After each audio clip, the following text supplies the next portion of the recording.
And sometimes, okay.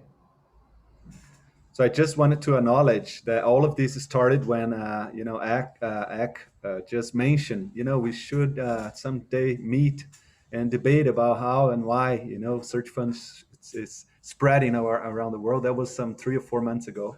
And I thought that was an amazing idea. And then I started, together with him, we started to consider inviting other people from other regions, not so, let's say, knowledgeable as the US and the UK about search funds.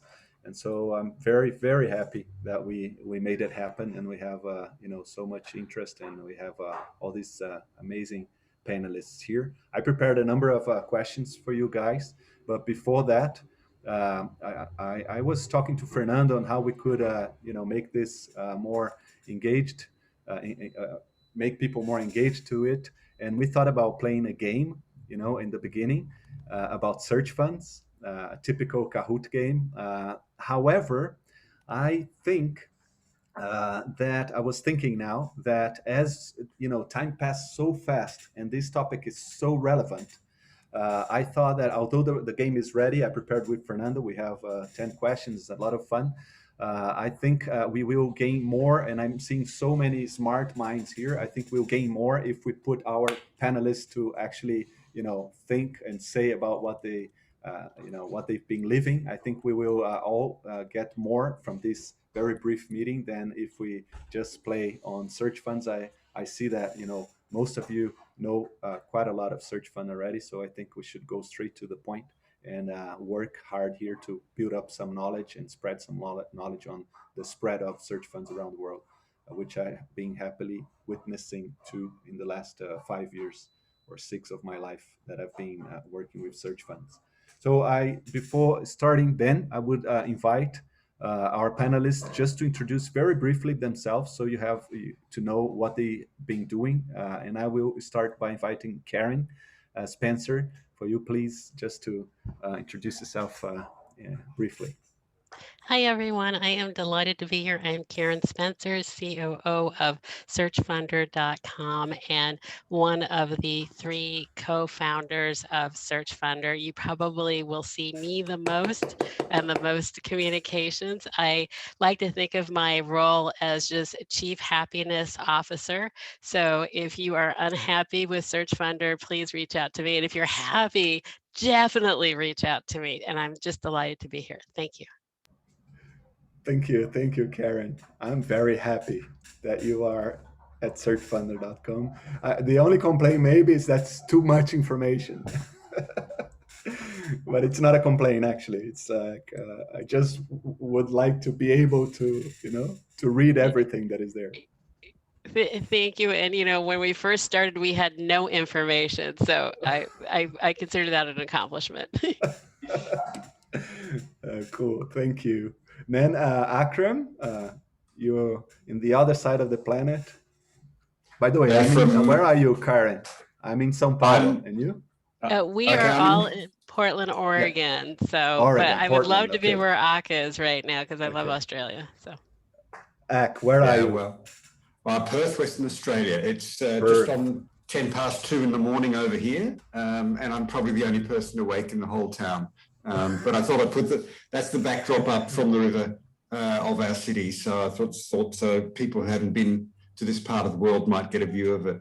So Akram Sabbagh, we began our journey in search about 3.5 years ago, and when we heard of the term and were pretty much fell in love with the idea of search funds back then, traveled a little bit to the US for a couple of different conferences, and decided that we would bring search fund as an investment class to Australia.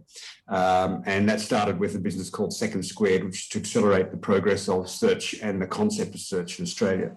And we're literally about to launch a fund in the next 2 weeks, certainly in March, called Wayfinder Capital. It'll be the first fund of funds in Australia. And we start working actively and officially raising the first $25 million fund starting next week. So it's very exciting times in Australia. Oh, cool. Thank you, Akram. Welcome. Thank you for the effort and very welcome here to our panel. I'm sure you will be able to share what's going on with us in Australia, which is very interesting.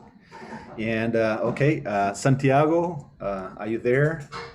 I am. Good to see you, Newton. Thanks so much for the invite and for the ES Search on Club for putting this together.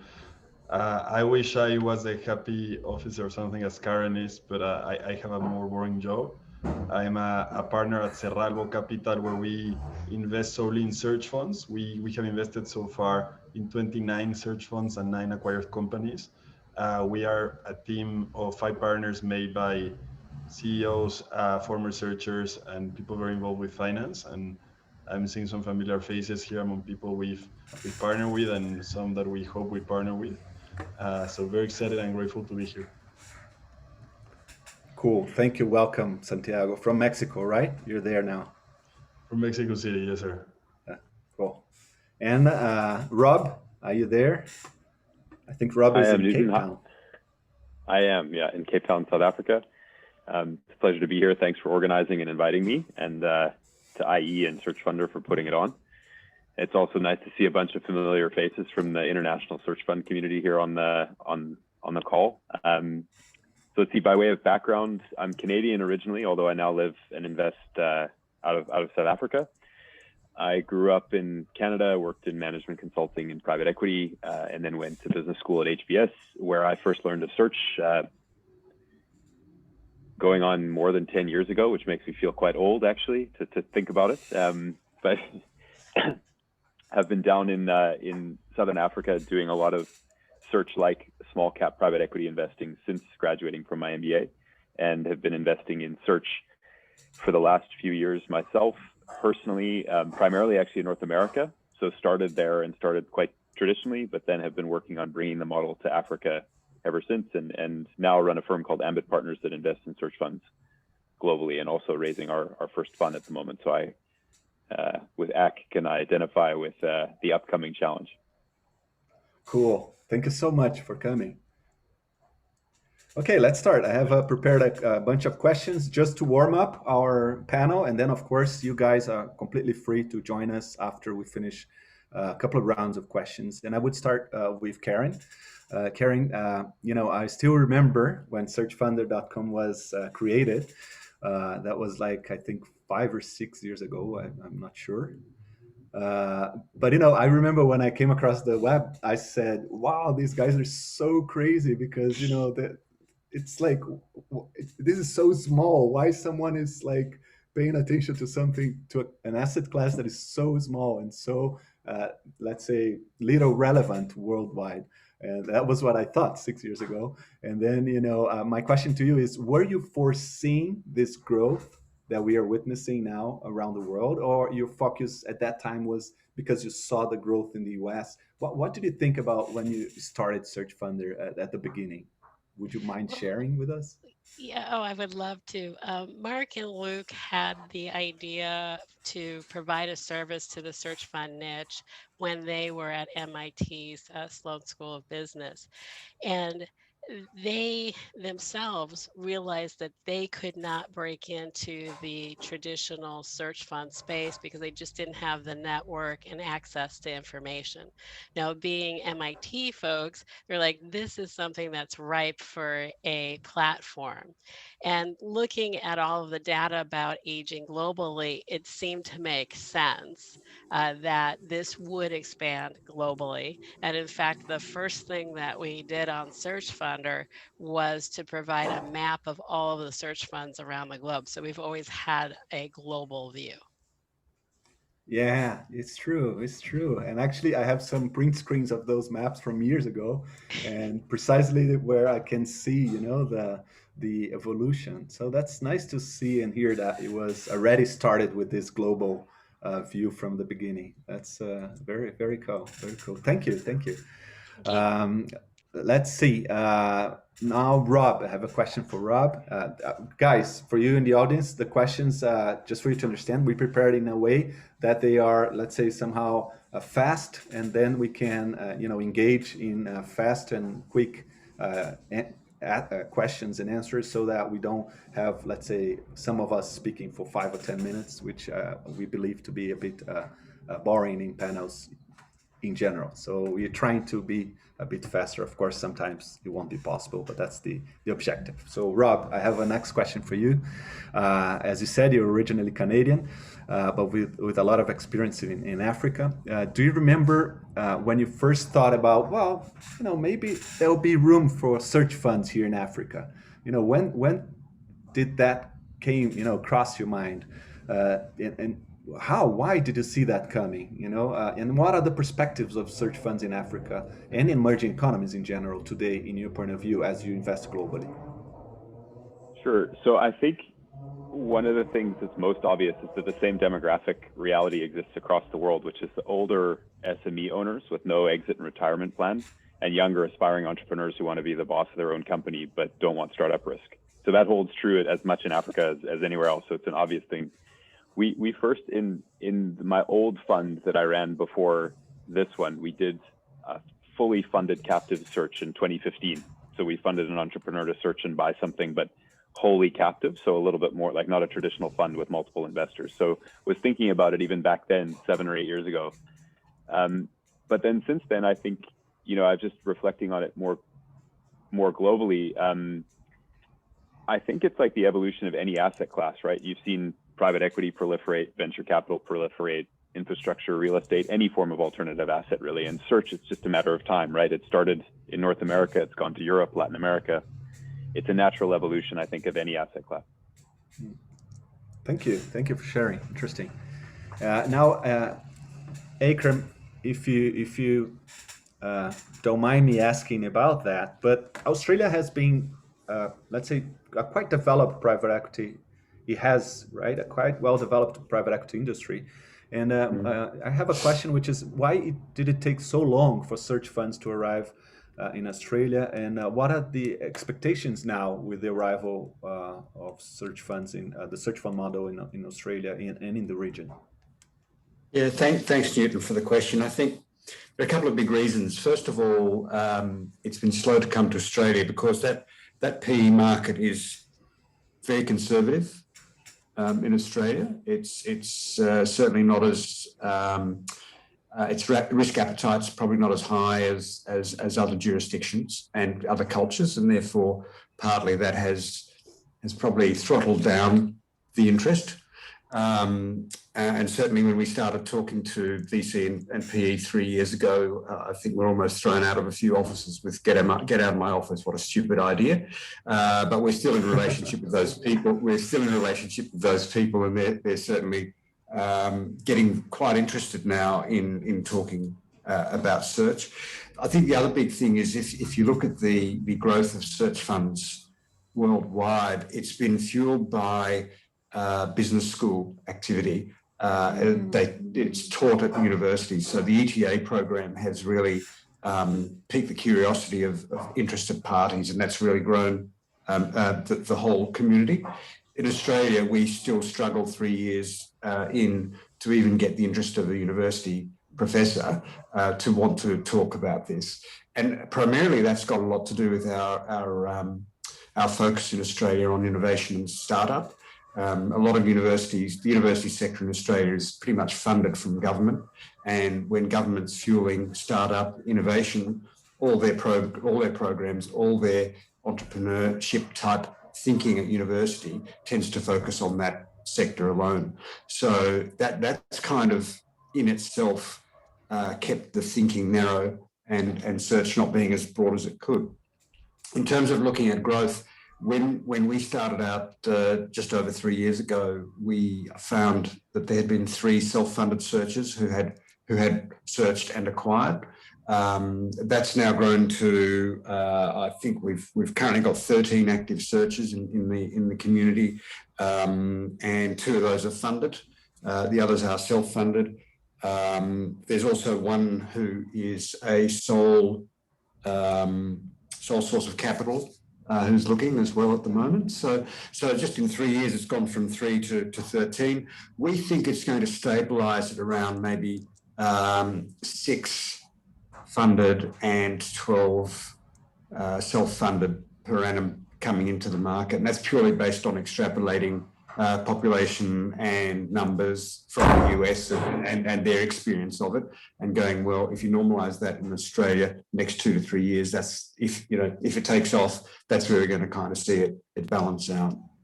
Wow, that's so cool. Thank you for sharing that. Very Pleasure. interesting to see. And okay, Santiago, Mexico is a kind of a front runner for sure in the global search fund industry. We all have heard of the industry in Mexico and the expansion on it. And my question for you is why? I don't know if it has something to do with being close to the U.S. or Mexicans go to study in the U.S. a lot. What is the reason behind that in Mexico, and also if it has any relation with the private equity industry in Mexico? I don't know if you can clarify that for us. Yes, thanks, of course, Newton. Yeah, I think the proximity to the US was crucial. Taking to Akram's last point, most of the early searchers have been in American business schools before that, where they learned the model and saw its value creation potential. And I also think that the first searchers that pioneered the model in Mexico were vital for the community to take off. There were early acquisitions in Mexico in the education and healthcare sectors done by Mario Sicilia and Jose Fernandez on one side, and Angela and Memo Zambrano, his partner, on the other side. And these were crucial to get attention and inspire people to take that career path, because they proved the model, the returns that could be made, and an actual market, where you could buy and sell small to medium companies, which not many people believe that could happen in Mexico. Interesting. Okay, thank you for sharing. Yeah, it makes sense. I think somehow all of us who are following up on first searchers in each market, we will see that. I can see already in some markets where you find the first time searcher there operating. If they are not very well successful, then of course it creates a kind of a stigma of people being a bit more scared of that market. And I think it's precisely the opposite of what happened in Mexico, and for sure in some countries. In Brazil, it's the same. We've been watching some interesting stories in Brazil, and I think that makes more Brazilians consider the search fund as a possibility of a career. Right? So interesting. Thank you. Okay, I just would like to go back to Karen, and in general.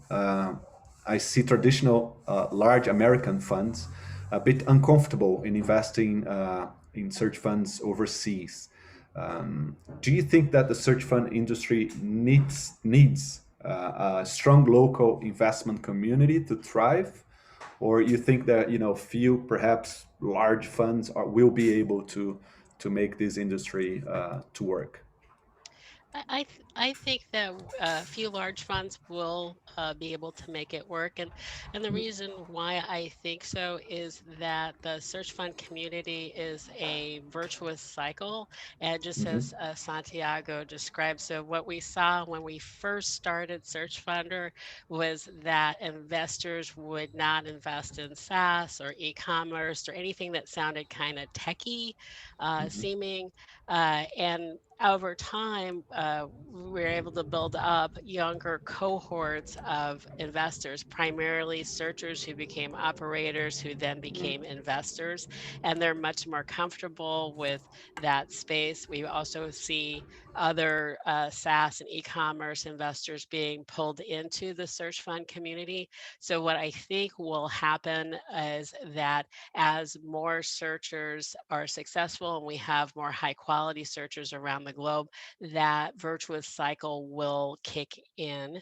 And I suspect that that will happen much sooner than we all expect. Oh, that's cool. That's interesting. It's a nice point of view. Thank you for sharing.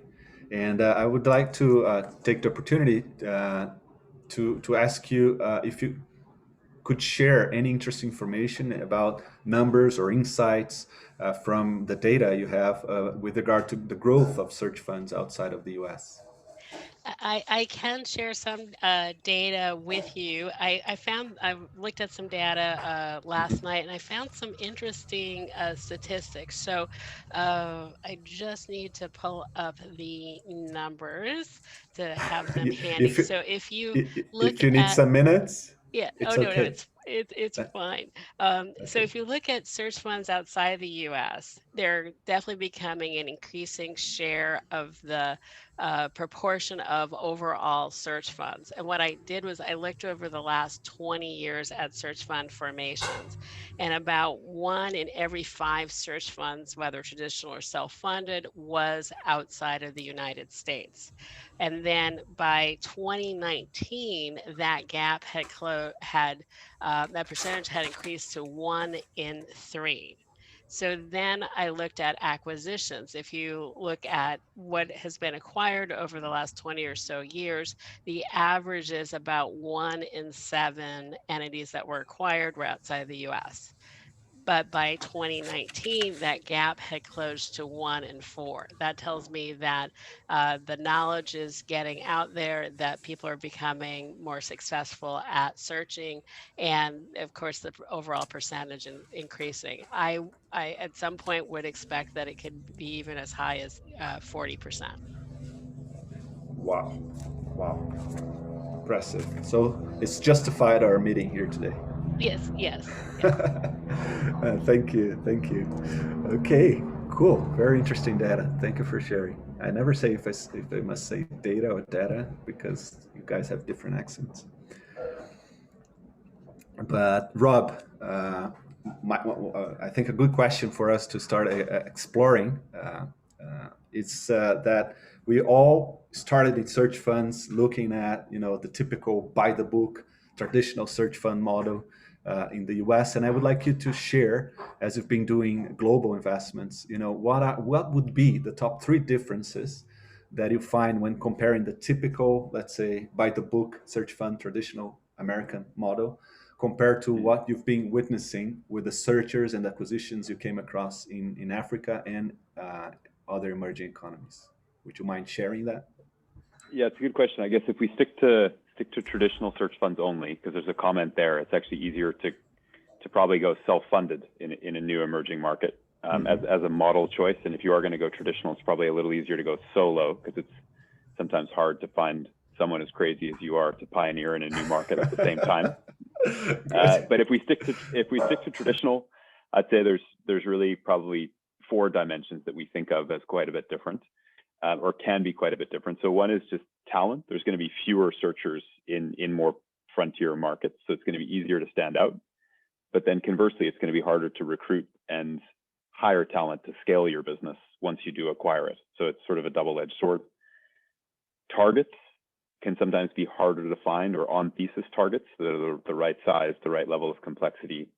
And typically they're smaller and more complex per dollar of EBITDA in an emerging market. And they're harder to find because data is less aggregated and less available. And they're harder to value because data is less accurate and more opaque. And you're also more likely to find private equity competition at the lower end of the market because there's fewer bigger medium-sized businesses. So private equity firms come down market a little bit to compete with searchers. Then on the capital side, you'll find it harder to raise equity. You always have the twin problem in a new market of convincing international investors that the local market is worth risking. And then you have difficulty convincing local investors that the search fund is a viable model and not craziness from the US. And then also, very importantly, debt can be harder to raise. And if you can raise it, it's often more expensive. So that can dramatically impact deal economics for the searcher and for the investors. And then the last piece is the 4th one is probably just the way you create value. Emerging markets, because you're starting from a smaller base, often with less debt, you often have to grow the business more. And that creates slightly higher execution risk, but can potentially have a lot more upside if you execute on that growth. Because there's typically less debt, there's less gearing and less returns to equity from leverage. You have to actually grow the business. Nice. Cool. Interesting. Yeah, it's true. I agree. I would take the opportunity to ask you, how do you think that searchers from emerging economies could be more prepared for those differences? So first is awareness, coming to a chat like this and learning about what's different. Then the second piece is probably just homework, right? Deeply learn the traditional model and then reach out to other searchers in emerging markets, ideally the ones you're interested in going into, and investors that are experienced in that market to stress test what's different. Then do your own research and test the assumptions on just how different they're going to be. For example, what is the availability of good-looking targets in your country? Like, go look, try to find some, and just test the water. And then I would also just, as part of that homework process, start consciously cultivating your network of allies across the search fund lifecycle quite early. So think about investors, and investors, you should think about global serial investors, ex-searchers in your market, local private equity investors, and friends and family. Yeah. Also, lawyers, advisors, brokers, bankers on the debt side. So start testing whether it's going to be possible to raise debt. And then also business media and press. You know, often if you're the first searcher in a market, it's also a press event that you can get a little bit of buzz around your search and help accelerate, put some wind in your sail through a bit of a PR effort as well. So the earlier you start cultivating those relationships, the faster you can hit the ground running if you do go for it. Very cool. Thank you. Interesting. I saw that we have a question here in the chat. I'll go to that in a moment. And Karen has been also, she shared some interesting interviews of the cases that we mentioned here. I've watched already those interviews. I strongly recommend. And thank you, Karen, for sharing that. Now, I would like to go back to Akram, talking about Australia and the region. You know, more or less, what would you say? I've been trying to do these exercises with my students in the last months. How many companies do you think that in Australia, more or less, could be considered targets for search fund? Did you get to some number with regard to that? Yeah, we have. But before I do that, I just wanted to acknowledge Karen on those numbers. I think those growth numbers are very exciting, and thanks for sharing them. I think even our experience in the last 3 years, we would get at least one inbound inquiry from individuals per week who are looking at search and either have heard of it or have done it overseas and are coming home to Australia. So the numbers are growing. Where 2 to 3 years ago, we just didn't see that kind of volume. I just want to also acknowledge, Rob, I think you succinctly nailed every single issue in that last question. And the way you answered it is just like I ticked every single box you could. So thanks for being so succinct and clear. In terms of Australia, we've been doing research. We've had a few interns over the past 2 years come in and look at statistical data that's issued through the government, and then looking at validating that independently. And what we've landed on is that if you look at that sweet spot of businesses that a funded search would be looking into, we estimate there are about 50,000 businesses across Australia that sit in that band. Obviously, not all of those will be ready, like anything in any jurisdiction, but we would say that 50,000 across the country would be that number. If you look at that next band down, which is around the self-funded, that there's about another 80,000 that sit in that space of a $2.5 to $5 million turnover range. So that gives you some kind of feel for it. The other thing here in Australia is that, and we're probably seeing this globally, is the family business phenomenon of being able to hand down the reins to the next generation has still struck a lot of resistance. So what we're seeing is less than 20% of family businesses confident enough to even have a conversation with the next generation to bring them into the business. So I think that's something that is reflected across the world, but it's certainly a stat that we're very familiar with here in Australia. Interesting.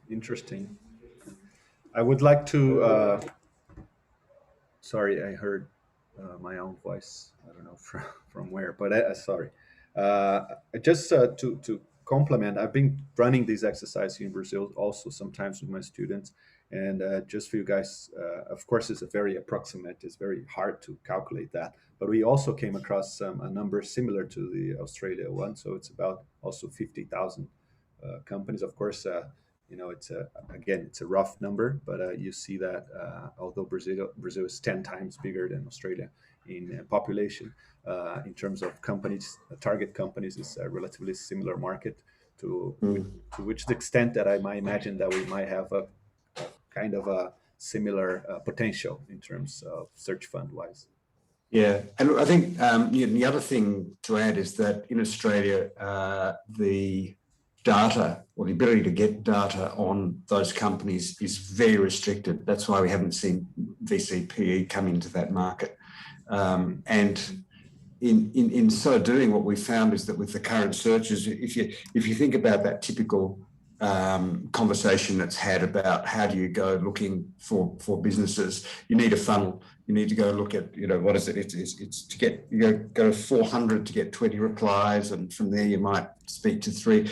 We're actually seeing from the searches out there that's more like contact 40 and you'll get 15 responses in Australia. It's a very high return rate. So it's not so much a funnel, but more a pipeline thinking in terms of opportunity here. Actually, yeah. My next question for you, taking the opportunity that we are talking about that, is if you think that the business owners are somehow receiving, and also the brokers, of course, the search fund model friendly, or they are having difficulties in understanding, or they have to be, how do you say that, like thought about the model, because this is a big problem we have in Brazil, for example. How is that doing in Australia? Is it hard to explain them, the current owners, about the model?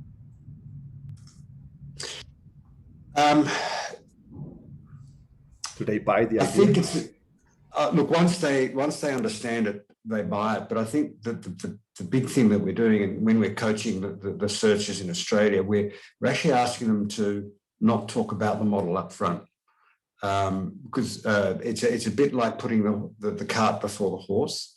The reality about search is that we're backing talent, and if you're putting up a searcher in front of business opportunities, those people who are selling are looking for the talent that's going to take what they've built to the next level and preserve legacy. So we tend to like to ask our searchers to lead with their front foot, sell themselves first, why they're passionate, why they're interested, what they've got.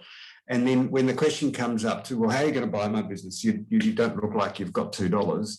Then you can go, but behind me sits 10 investors or a whole community that's helping me focus into this. And then that's a really easy way of bringing in the conversation around what search is, as opposed to going, hey, I want to tell you about this fantastic new model. It's very interesting intellectually, but never work. So I think it's about flicking and making sure that the horse, the thoroughbred, that really strong entrepreneur that really wants to make this work, is selling themselves up front. That's, I think, the real difference that we're going to see. Wow, I love that hint. Thank you. Interesting. You see, that's why we organize this, for us to learn from each other. I would like to go back to Santiago. I have, I think, the last questions before we open up for debate. And the first one is from your experience investing in Mexico, not only Mexico, but also around the world. Would you say that countries that are new to search funds delay more the whole process, or actually they bring more opportunities because they are greenfield and they have more companies? What are your experience with that, with countries that have more experience and less experience with search funds? Of course, Nathan, thanks. Before going to your question quickly, I'm going to compare the number you shared of potential targets in Brazil, which you rounded at 50,000. Imagine in the US, the target that has been mapped by Stanford is 3 million. So 3 million potential targets against 50,000. So that's why it's very hard to do niche searches in developing countries, but I think it's a mind-blowing number.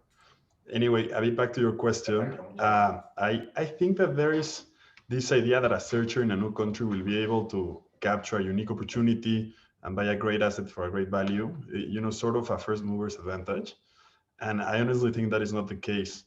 I actually think that the pioneers have to do a ton of work, educating sellers, educating investors, lawyers, bankers, and do not access more special opportunities than the next couple of generations that come.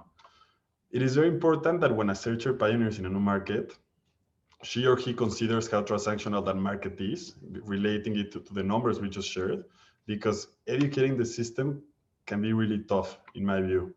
And if there is not much liquidity on top of that, and small and medium companies market, it's going to be hard to close an acquisition. So I think that the first mover's advantage, to call it like that, comes for I would say the second to fifth generation more than the first one, because the first one carries a lot of the cost. Interesting. Very, very, very, very good points. Thank you. Thank you for sharing. Another question for you is from another point of view. What about the extra risk found in emerging economies? Mainly, currency devaluation. I remember I was in a panel with Karen, I think a month ago, and I asked this question to one of the panelists. And it's precisely a doubt that I come across very often when talking to searchers in emerging economies. What about this extra risk, right, that we find in emerging economies? Mainly currency devaluation, political risks, and so on. Shouldn't investors require better returns or higher hurdles from search funds from emerging economies, or not? I don't know. I mean, I'm exploring with you here what are the conversations you have with other investors when investing in emerging economies. How do you see this in Mexico? I think it's a great question. Currently, it's one of the most heated debates for investors to go to emerging economies, and I do think it's the case. I think that the bar for an international investor to go to an emerging country and invest there, they tend to require the deal to be very attractive, and there are fair reasons for this. There have been cases in the past, we saw it in Mexico a ton this year and the last year, where most of the return seen in US dollars is washed away from a currency devaluation. The same happened in Brazil, and the same happens in the PE world. So if these funds need to give their own investors returns in US dollars, there is a big risk in assuming, country risks such as currency risks. So some emerging economies have made a better job, in my view, at providing macro certainty. In the case of Latin America, you see this in countries like Uruguay and Colombia, Chile a bit, and in Asian countries like Vietnam or Thailand. But there is still macro instability that challenges the deal more than in developed economies, and for sure investors will look for more attractive hurdles. Cool, thank you. Interesting.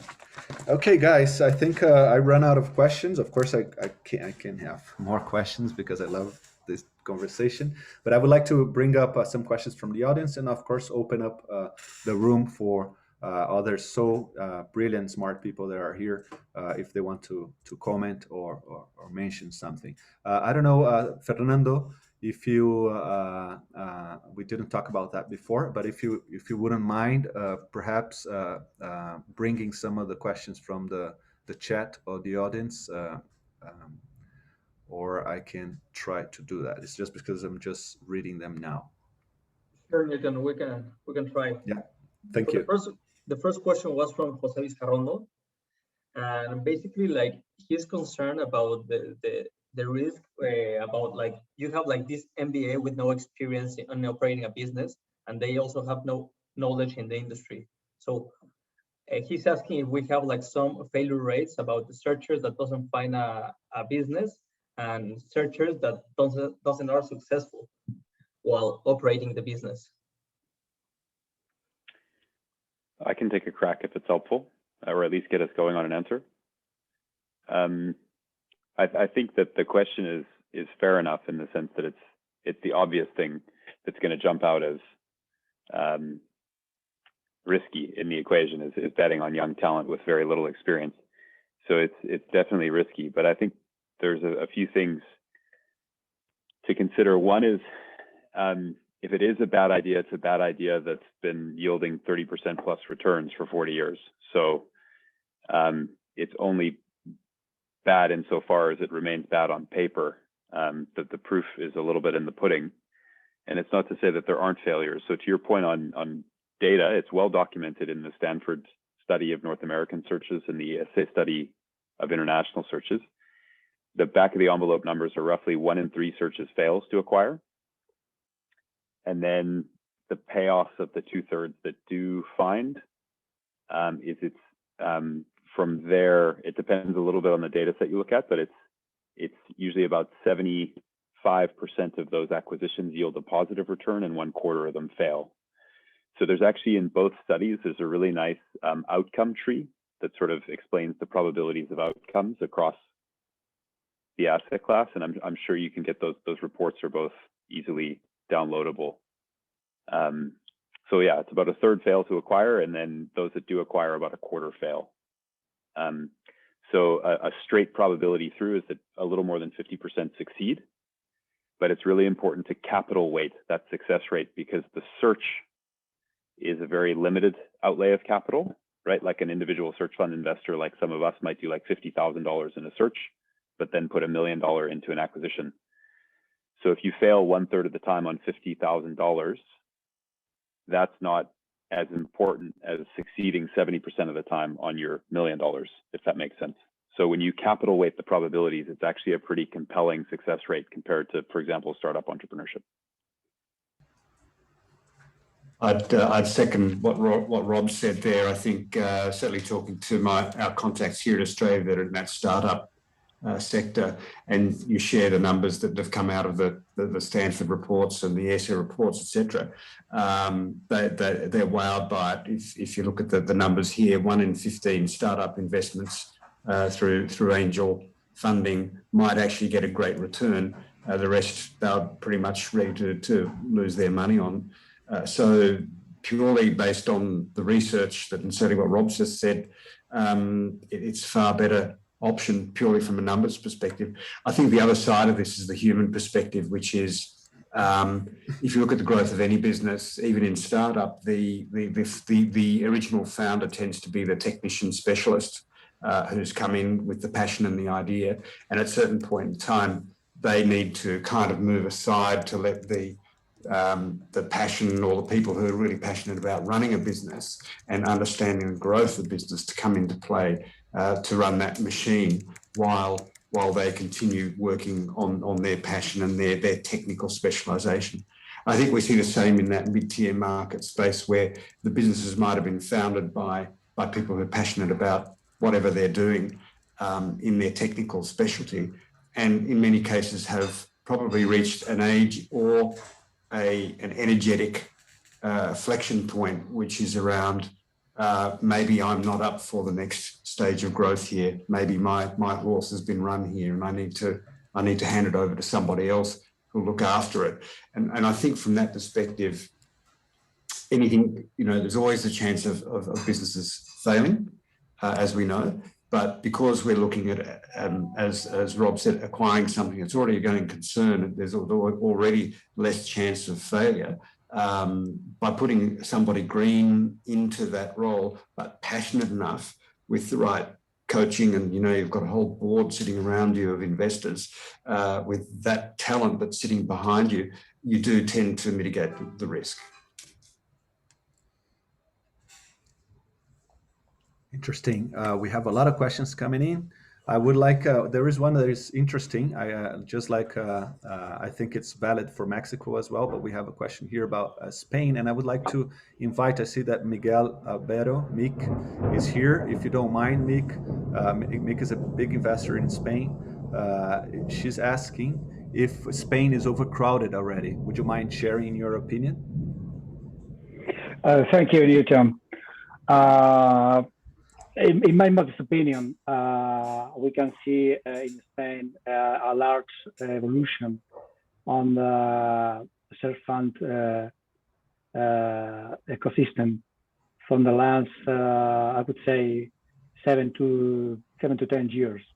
Right now, many people is thinking that maybe we are in a phase that we are exploding too much, the market.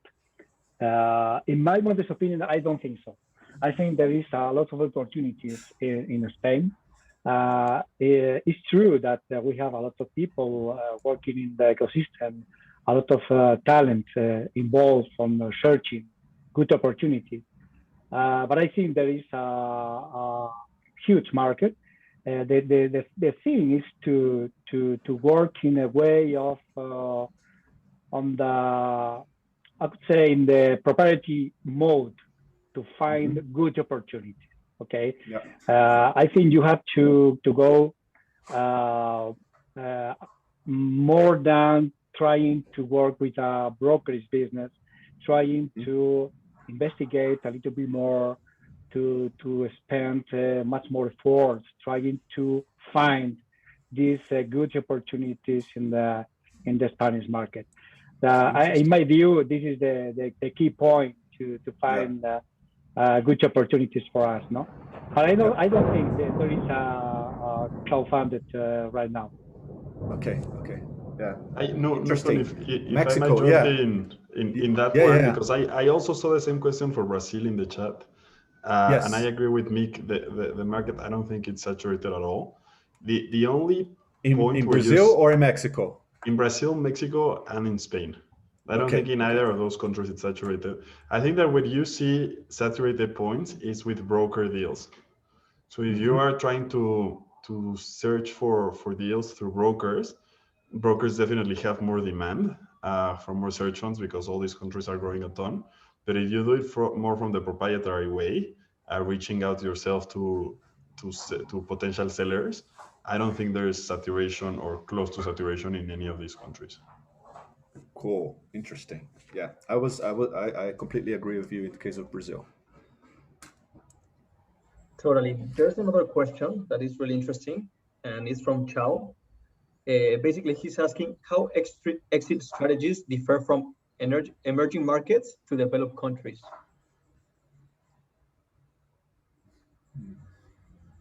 I don't know if Akram wants to take it or Rob.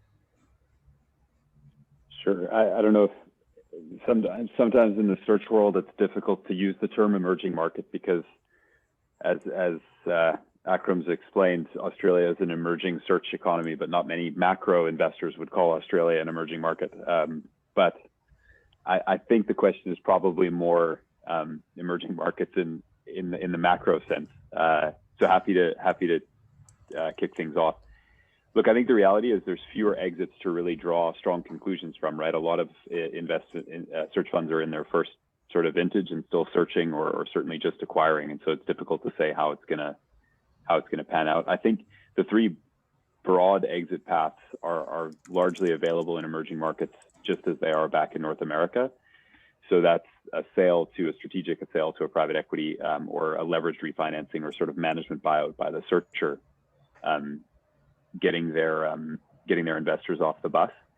Where I think you might see a little bit of a tilt is maybe a little bit more to private equity in emerging markets, because there's been a proliferation of mid-cap private equity firms around Latin America and Africa and Asia, and they're starved for deal flow, and they're coming further and further down market. So if they have a business that's been cultivated by a highly capable searcher for 5 years, capturing data, professionalizing the organization, documenting everything, a lot of searchers worked at those private equity firms before business school and before they wanted to search. So they know exactly what a good target looks like. And part of what they go build is something they know their old boss wants to buy. I know that sounds a little bit sort of contrived, but we've actually seen it play out that way. It's also an excellent source of proprietary deal flow, by the way, is being able to dust off your old rejected deals from your private equity job before business school. Everything that was too small all of a sudden is perfect for your search fund. But I would anticipate that there's slightly more private equity exits by virtue of the scarcity of good deal flow in the mid-market. Perfect. Hey, Karen, there's a question I think you can answer, and because you have like this global view of the platform. And basically the question is like, how you see the flow of the funds across industries. Like, is this flow of funds is replicable with this startup ecosystem or with the private equity ecosystem, or are you seeing different hot industries in the search fund community? Oh, that is such a big question.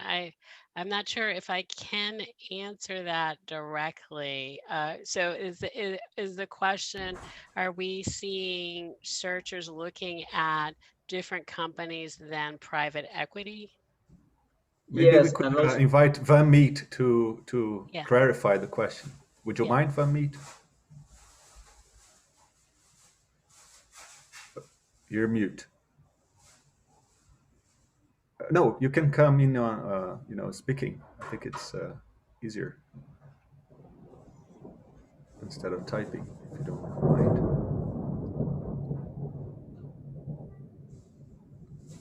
So just in the interest of time. Sorry, I was having some issue with Zoom. I- So I've asked a few questions. Are you guys talking about the first question where I was talking about? The first one. Okay. Let me see. Yeah, the flow. Because I also read that question and it wasn't. Yes. So it wasn't so clear for me. Yeah. So my question there in that regard is, do you, and I'm not looking for an industry standard. I'm looking for, since we have so many experts on the panel here, each of you may have your own views on this, but based on your own last 2020 and 2019 years, which industry have you had the most deals in? Is it fintech? Is it biotech? Is it educational technology? Or is it something else that I haven't mentioned? And again, this is open for everyone, and then we can go from there. Now it's clear. Now it's clear. I think Karen might have seen something. Right. If we're lucky. Unfortunately, I can't give you an answer for 2020, but what I will try to do is put the research that we did for 2019. I believe it also included the industries. I will put that there. And you can always look on it. I don't mean to do a plug for Search Funder, but we do have the map, and you can actually look and see who's acquired what and when, and take a look for your country or just generally for the trends. The other thing that you can do on Search Funder is every month we print out, Megan does a list of the top 10 industries that our searchers are looking at for IBIS World reports. So you'll at least know what other people think is really popular by Megan's monthly report. Cool, thank you. I'll see if I can find that link right quick. Great. Thank you. I don't know, Fernando, how we are in time. We are in different parts of the world. I know that we are reaching more or less the end. I don't know if you could just help us to. We're good in according time. to your plan. We have like 25 minutes left. Okay, good to know. Okay, so I don't know if we have more questions. Let me check here. I don't think so. I think we covered it all. I think we have one, but it's from Aisha, and basically she's asking and it's basically if the model can work in Africa. Yeah. How the search fund model can work in Africa, and how you see the industry back there. Okay, I think Rob is the person. Yeah, I mean, I think, look, I commented on this in the sort of headline questions from Newton. I think it's generally applicable here in Africa. I think there's some nuances that make it in some ways more difficult to execute, but then in a lot of ways can lead to greater outcomes. So we've been looking at search on the continent for a number of years now, and we've backed one in West Africa that's going quite well in Ivory Coast. And there's been a couple efforts to date already. There's been 3 traditional search fund efforts on the continent prior to the one that I mentioned in West Africa. There's one in Morocco that was launched a couple years ago. He's just in the process of concluding a transaction now, or trying to. There was one quite a while ago in East Africa, out of Nairobi, that ended in a search to start outcome, which is I mentioned that probability tree earlier. One of the interesting outcomes of search sometimes is that an entrepreneur fails to find an acquisition target, but spots a great opening for a startup. It's rare, but it does happen. It's sort of, I think, 6 or 8% of the time, maybe that outcome happens. It's probably a little bit more prevalent in emerging markets because you might find a great vertical or a great sort of sectoral opportunity, realize there's only 2 firms in the whole country that do it, and neither one of those 2 firms are for sale. So, the default is to start something. Cool. And so that happened to Jane in Nairobi 5 or 6 years ago. And then there's a few people considering it in Egypt, and there's a few people contemplating it again in East Africa now, a few folks in West Africa, and then a few folks in South Africa as well, where I'm sitting.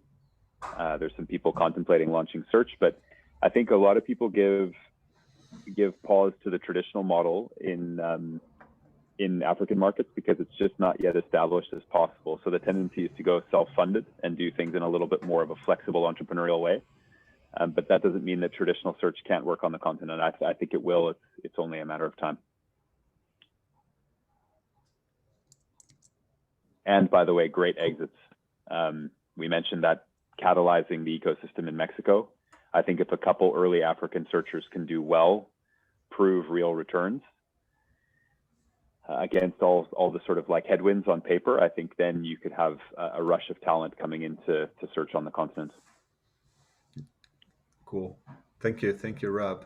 Very interesting. We have some new messages here, but I will take before the opportunity to ask. I don't know if anyone in the panel or anyone. It's just a question that I have, and I've been asking that to a lot of people. So maybe here's the place for me to bring that, which is with regard to the growth of we've been seeing the growth of search funds in many different geographies, but I'm trying to locate more talks about search fund in some big emerging economies like in Russia, in China, and India, for example.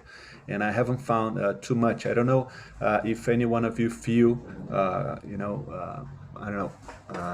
empowered to mention a bit about that. I've been seeing some initiatives in Russia, the first ones, and I didn't find anything yet. Let's say consistent in India or in China. I don't know if anyone would mind to talk more or know something more about that to share with the audience. I think I can take a shot at that one. In China, I haven't seen any sort of effort. I think that for obvious reasons, it's a more restrictive country. In Russia, there's been a few people that have tried to raise a fund. One of them was close, and then in India there was a very solid effort from a group from Kellogg last year, and they couldn't raise it, and they said that the ecosystem just wasn't ready. There were a lot of hurdles from translating content, not only on a language basis but also on a cultural basis. From like they couldn't use an LLC or a Canadian LP, and then investors would require that, and the investor base was just not that hard on India. So I think there's still cultural barriers that need to get over. Interesting. Yeah. Okay. Yeah. Thank you. Anybody else? So I'm actually currently working on raising a fund for real estate in India. And I think it depends on who you speak with, but there are many different genres in which you can raise funds there. So, for example, real estate is one that I'm working with right now. And the reason being is because in India, the interest rates are pretty high.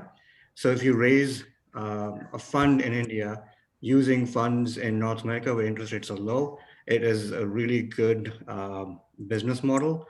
From fund of funds and also for actual funds. So, and when it comes to LLC, I think that there is a way around, because just like US has Cayman Islands, India has Mauritius. So you can obviously channel your funds through that to make sure that you're able to have a good fund structure. Interesting. I didn't know that. Thank you for sharing.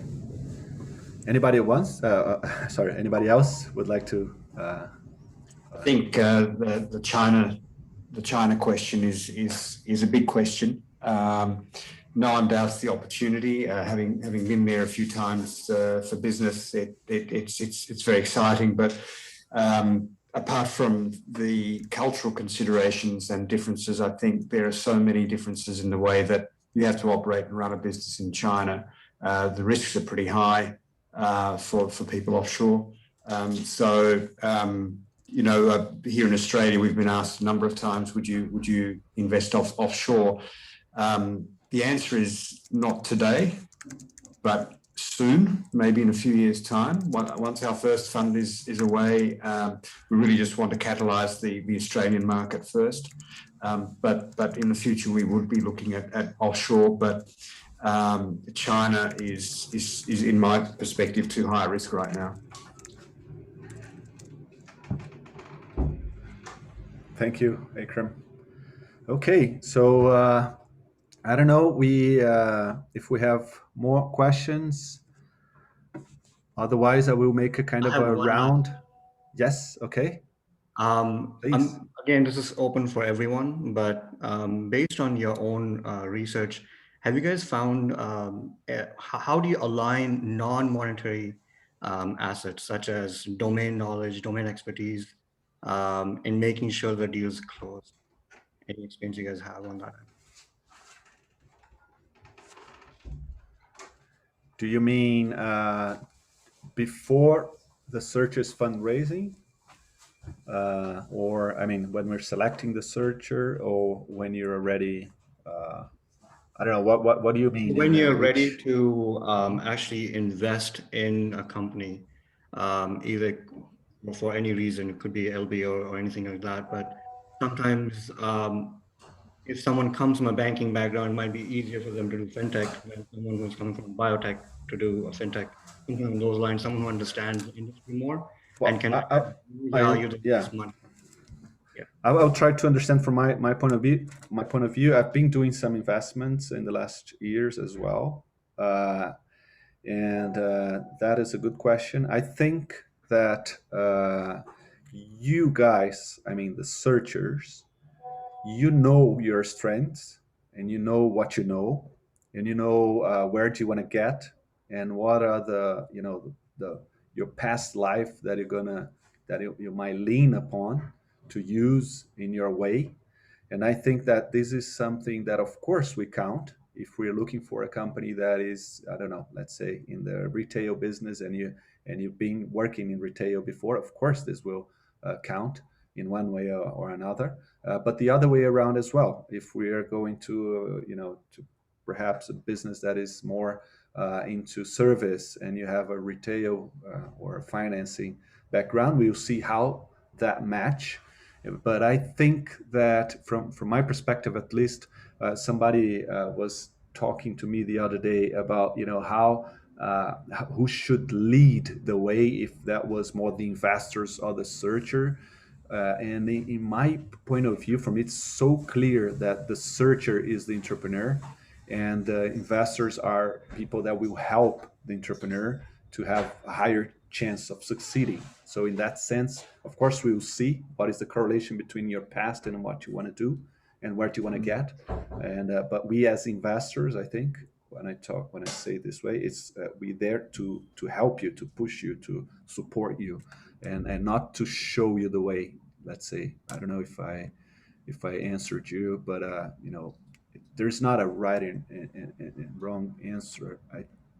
I think. Yeah, I agree with you. When it comes to that, I agree, and I think on top of that, I think there's a question. Correct me if I get your name wrong here, Thuto, around what are investors looking for and attracted in terms of searches, and I think whilst the domain knowledge is really interesting, I don't know, Karen, whether there are any stats around people coming in with particular domain knowledge and what they acquire, and whether in fact there's an alignment there in terms of the acquisition. My gut feel tells me there might be some, but not correlative enough to say it's a trend. for us in Australia, I think starting out early, no ETA on the soil.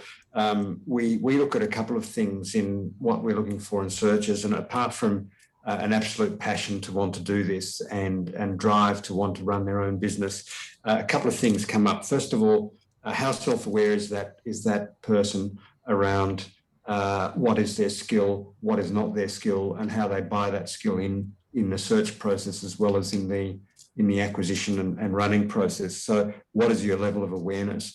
The other two things is how open is the person to listening, to coaching, to having those people behind them, giving them the advice, giving them the support and the mentoring, and actually taking that on and doing something with. So a certain openness is really required there, because that's going to be required not only in search, because let's be real, search is a very small part of this whole thing. Search is just finding the business. When you then move into running the business as a CEO, these skills are amplified 100-fold. And the third piece is hustle. Can this person sell? Can this person be out there talking to investors? Are they robust enough to take no for an answer and come back fighting as to why it should be yes? They're the kinds of things we're looking for in the personality that's driving it. And they're the things that I think are the elements that really make up what success looks like going forward. And that's in addition to all the other technical information you might have, financial specialization, all that stuff. What's your hustle? How open are you? And how self-aware are you? Cool. I have another question here, interesting one, which is how the search funds can compete with the boom that we are starting to see in micro private equity. I don't know if anyone wants to try. Karen, what do you think about this question? I could try and answer too. But... Yeah, well, my gut instinct on this one is that it's really about the legacy and the vision, and as Ak said, it's putting yourself forward, and what you want to do with that business is probably your biggest competitive thing.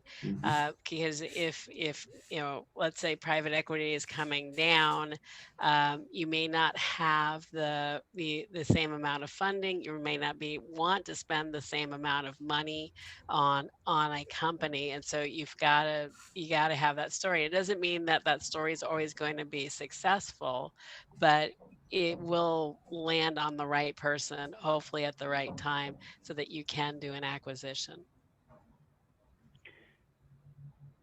I'm also happy to chime in and build on that if it's helpful, Newton.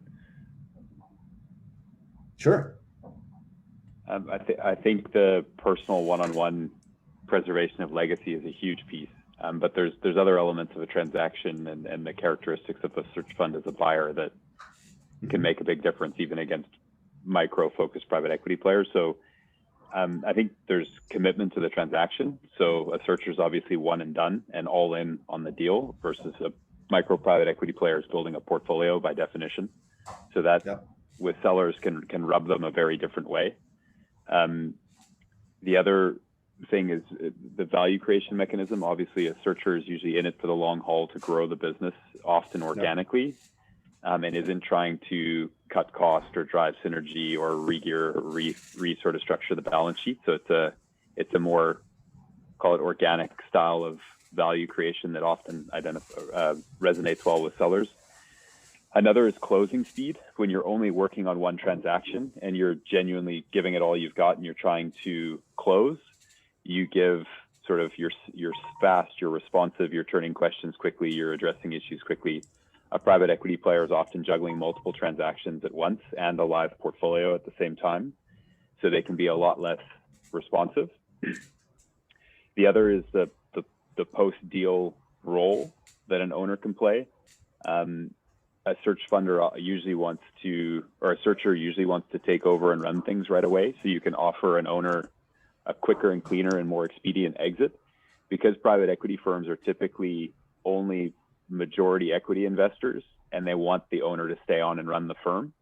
you give a long and sort of messy exit for the seller to a private equity buyer. They have to stick around and usually have, you know, very big earnouts and even actually have to stay in the CEO seat for a long time. The other thing is the time horizon. A search fund, it can be a real career move. You can be doing it for decades versus a private equity firm that often has to, you know, force themselves into creating liquidity inside a 5 to 7 year time frame, and that can offer many different sort of operational constraints and strategic constraints on the private equity firm versus a searcher. The other thing is probably the funding base. Man, you have an infinite list. You know everything. Yeah. No, but I'm listening. I'm listening. It's cool. Yeah. The other thing is like the funding base. So the cap table you bring as a search funder is really unique, or as a searcher is really unique. And a private equity firm is usually like blind pool institutional capital. So, you know, a private equity firm is going to have like pension funds and DFIs and stuff, and you know, big family offices that put money into a blind pool private equity. They don't have individual sort of investors and entrepreneurs on their cap table like most searchers do, that can really get in and roll it up their sleeves and help drive growth and also de-risk the investment. And then the last piece is really, I think, going back to Karen's main point around the personal connection and the values alignment, is that you can really build a one-to-one relationship as people. Yeah. And that's remarkably different. Even if a private equity buyer has a really charismatic partner that, you know, can convince a seller, that partner, she or he, is going to be, you know, onto a different deal next, may leave the firm, you know, may not sort of be around on an individual basis. And it's that one-on-one connection that can be really compelling for a seller. Can I just add, Rob, that the search fund community is unbeatable? I think there's been some questions accusing us of needing the need for heretics and doubters and people not drinking the Kool-Aid. So I happen to agree, but it's good to stay skeptical. Yeah, it's true. I also ran a micro private equity firm in my last life and bought 26 firms, having searched through over 8,000 targets. And I've played the micro private equity game, and I'm into search now for good reason. I think search is a superior model. So it's also a battle-hardened experience to conclusion. Cool. So we all know here who to call when somebody, you know, come and tell us about, you know, how do you defend the search fund model against private equity? And then we all know now that we can count on Rob for that. Look, we've coached a lot of searchers in sort of in the debate and prepping for seller outreach and seller negotiation. I think a lot like Akram has in Australia, and you start to pattern recognize what matters to sellers actually. So cool. Yeah. Nice. Thank you, Nate.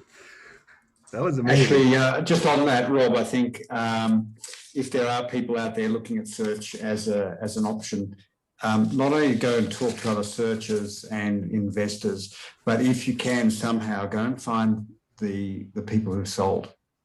Go and find the buyer, the people who have sold their businesses, and talk to them, because they're fascinating. And listening to their stories as to why did you sell to a searcher versus a PE or whatever, you're going to get gold. You get absolute gold from those conversations. Yeah. Cool. I have a last question here, and then we will pass to the round of goodbyes. Look, the last question is open, of course. Also, is there any innovative techniques, recommendations, you know, suggestions for searching in emerging economies while doing the search? And then there is a more open one on why. I don't know if it's from the same person or not, but search fund is another manifestation of loose monetary policies and overall easy money environment from the last 10 years. So I think these are two completely different questions. The first one we addressed somehow when we talked about the difference of between emerging economies and developed economies. I don't know if anyone wants to share any technique or recommendation in terms of searching in emerging economies. Because it's true, we hardly have data in emerging economies, differently from most developed economies. the businesses. So we tend to lean more on brokers. But anyone willing to share any other kind of hints? We're in Australia. We have a probably a healthy disregard for brokers. I don't know how they are managed in other countries, but in Australia they are governed by the real estate code. So if you can sell a property, you can become a business broker. Yeah. So that kind of exactly like a home. It is, isn't it? Selling the exact same thing. Yeah, goods and chattels. Yeah, and so it kind of paints a picture of the kind of businesses they might be selling. No matter what you want, you'll go and get a coffee shop. I think the important thing here is in markets like certainly Australia and other emerging markets where you don't have the data to go sifting through. First of all, I think the use of interns is really important, but also leveraging technology, the AI tools that are now available to go snipping around the web to help you find potential targets is really, really cool. And I think it's well worthwhile looking and investing in that as well, certainly if there's no clear and easy referenceable database that you can go to. So I think there's lots of things out there to help. Yeah, I can mention about one technique that I came across here in Brazil, which was it's a guy that actually he's more into private equity than search funds, but we've been talking to him recently to see if we can adapt. But basically, he has a kind of algorithm where he sees and he follows on people that are spending growing amount of money in their credit cards. And by that, he can build up a kind of a list of companies that are associated to that, to the person that owns that credit card. And he has been locating companies that are actually doing well, medium-sized companies doing this way. So it's, of course, I think more and more, this just tells us that we will have to rely more and more on companies and data-based solutions, right? And I tend to be a little bit more old-fashioned just based on listening to a lot of searchers, and so many find their company through relationships. It's not necessarily their first layer of their network, but it's like that third layer of their network, the father-in-law's best friend's cousin who is a ripe target. And so I would say hone your networking skills. It's old-fashioned, but it seems to work for a lot of searchers. Yeah, absolutely. Thank you, Karen. We have just a last question, but it's very fast to answer, which is if you think that searching for a company is taking more time over the years. I think my answer to that would be no. But I don't know if you all agree with me. Yeah. Okay. I guess in an Australian market, it's hard to tell yet because it's had so few searches, but we are looking at that average of 2 years still playing out with some of the two funded searches that we're working with, although one tends to be getting it there much faster than expected. The other one is taking the time that would be the average benchmark. I think it's too early for us. Yeah. Well, anyway, I just would like to round now to make a round of goodbyes, and I would start with Karen. Karen, if you would just to say a goodbye word, and also if you have any recommendation of a book or something, for us to read, and now is the time. Well, thank you for having me here, and you all have given me some great ideas on further research that we can do at Search Funder, so thank you for that. And if I were just starting out thinking about search, I would recommend reading Buy Then Build by Walker Diebel, mainly because it's a narrative form, and if you enjoy that, then I think going on to other things like the Harvard Business Review Guide and all of that would be wonderful. But I would start with Buy Then Build. Yep, and Newton has a copy of that. And we've interviewed Walker, so certainly if you read the book, then go listen to the interviews as well. Yeah, he's a very nice guy. I talked to him. Thank you, Carrie. Nice. Santiago, any recommendation of, or any final word? Thanks. Yes, thanks so much, Newton and the ES Search Fund Club. The book that we have sort of as a classic here in the fund is How to Win Friends and Influence People by Dale Carnegie. I think it's a classic, and it will be very, very useful when you engage with the seller. Cool. Thank you. Rob, you need it in your bookshelf, Newton. Yeah, I don't have it here, but the thing is that I didn't read this book yet. I heard of it so many times, but I just moved in, and I see that I don't have it for sure now. And it's on my list. Thank you. Hey, Akram, it's very late for you. Your final words. That's fine. Well, it's going to be good night in a minute. Look, a couple of things. Thanks very much, everybody, for contributing tonight. It's been really, or today, it's been an eye-opener. It's been really good. There are a couple of recommendations I would make for the search stage, and then the ensuing CEO leadership stage. There's a book that I think is a little bit out of the ordinary, but it's a book by Dr. Seuss called "Oh, the Places You Will Go." It to me is the textbook. It's the book that when both my daughters graduated university, that was part of their gift. It is an incredible book to go and continually look at and contemplate when you're going through the ups and the downs of that energetic shift of search. And then when you get into the running the business, there's a great book called 5 Temptations of a CEO, because that's when the rest hits the mill. That's when your feet hit the ground running, and you're actually running a business. And I think that would be good reading. Very cool. Thank you.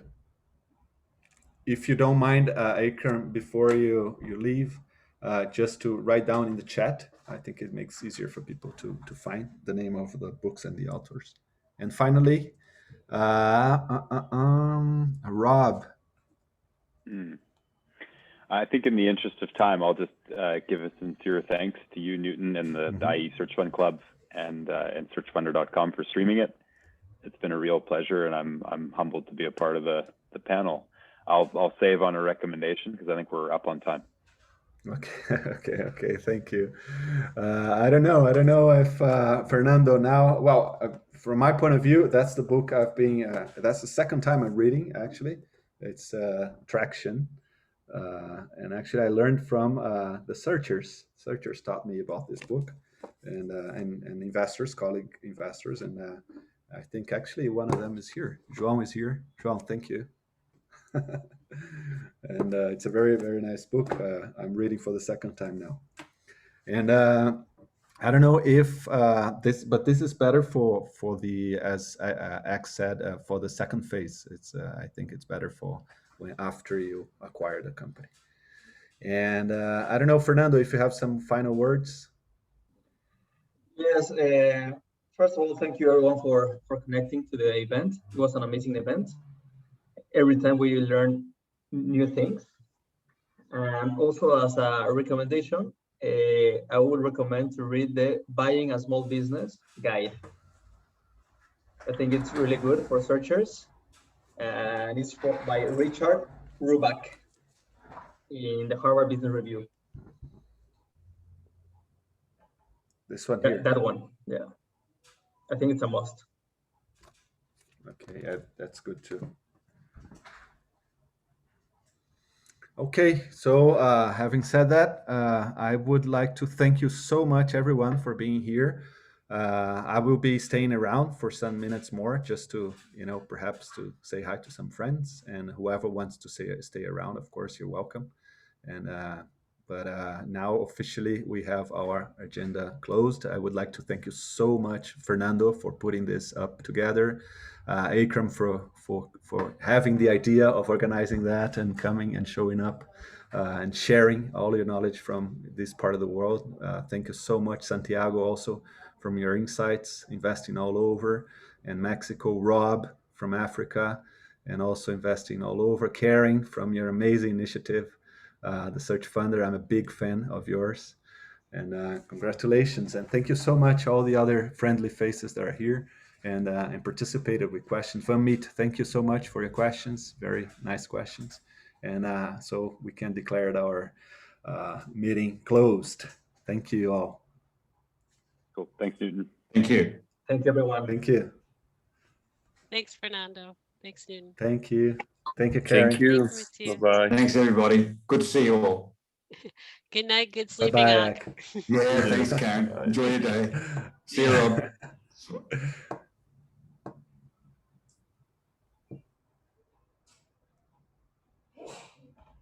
E aí, João? Beleza? Ó o Rodolfo ali, ó. Tô bem, Fernando, você? muy bien, tío. Muy bien, muy bien. I think it was a good event. No, Yeah, it was cool. it was crazy at the beginning because the ID Search Fund Club account crashed. Oh, So I needed to wait, log in with yeah. my personal account. Wait, we have to stop recording. Totally.